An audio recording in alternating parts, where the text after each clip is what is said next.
ಯಾಕ್ರೆ ಇಲ್ಲೇ ಮಾತಾಡಿ ನಿಂತ ಅದೇ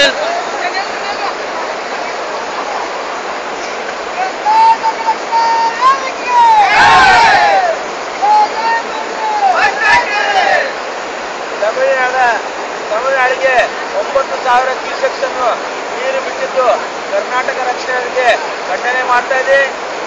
ಅದೇ ತರನಾಗಿ ಕೇಂದ್ರ ಸರ್ಕಾರ ಪ್ರಾದೇಶಿಕ ಪಕ್ಷಕ್ಕೆ ಮನೆ ಹಾಕುವುದು ಸರಿಯಲ್ಲ. ಕರ್ನಾಟಕದ ಬಿಜೆಪಿ ಸರ್ಕಾರ ರಾತ್ರೋರಾತ್ರಿ ನೀರು ಬಿಟ್ಟಿದ್ದರಿಂದ ಕರ್ನಾಟಕ ರಕ್ಷಣೆಗೆ ಖಂಡನೆ ಮಾಡ್ತಾ ಇದೆ.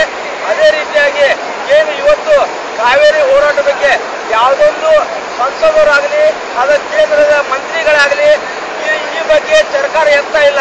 ದಯವಿಟ್ಟು ಇದೇ ತರನಾಗಿ ಸುಮ್ಮನೆ ಕೂತ್ರೆ ಕರ್ನಾಟಕ ರಕ್ಷಣಾ ವೇದಿಕೆ ಏನು ಸಂಸದರ ಮನೆ ಮುಂದೆ ಧರಣಿ ಸತ್ಯಾಗ್ರಹನ ಮಾಡ್ತಿದೆ ಅಂತ ಕರ್ನಾಟಕ ರಕ್ಷಣಾ ವೇದಿಕೆ ಹೇಳಿಕ್ಕೆ ಇಷ್ಟಪಡ್ತದೆ.